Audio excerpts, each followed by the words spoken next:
বন্ধুরা, তোমরা সবাই কেমন আছো? তো আবার নিয়ে চলে এলাম নিয়ে একটা ব্লগ। তো আমি এইমাত্র বাড়ি এলাম গ্যারেজে কাজে থেকে। তো আমার একটা বন্ধু ফোন করে বলছে চো ভাই কাটোয়া যাবো, দরকার আছে।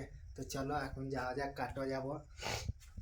আমি বুঝতেই পারছি না ও কী কারণে নিয়ে যাচ্ছে আমাকে। তো চলো এখন যাই, গিয়ে দেখি কি বলতে চাইছে। এখন বেরিয়ে পড়েছি,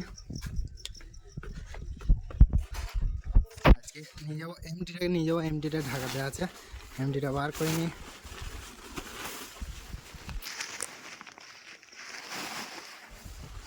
আজকে এমটিটাকে নিয়ে যাবো।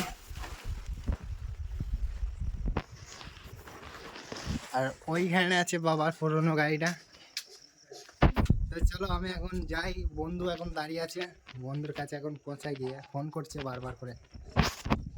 এই হচ্ছে খেপাচ্ছে তো বন্ধু। তো চলো এর সাথেই আজকে যাবো। এই গাড়ি চালা, চালাতে পারবো না, গাড়ি চালা। আমারটা লে দরকার বলে চালা, চ খেপাচ্ছে তো।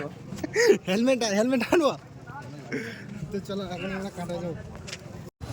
বন্ধুরা আমরা এখন চলে এসেছি, কাটোয়া পৌঁছে গেছি, এখন ঢুকছি কাটোয়ার ভেতর দিয়ে।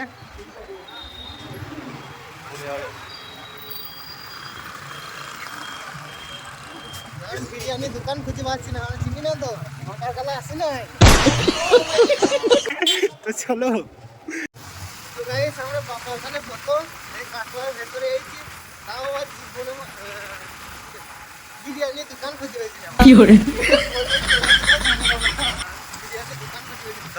খুঁজে খুঁজে বেড়াইছি দোকান, কোথায় গঙ্গার ঘাট দিয়ে চলে আসছি। তো অবশেষে একটা দোকান পেলাম।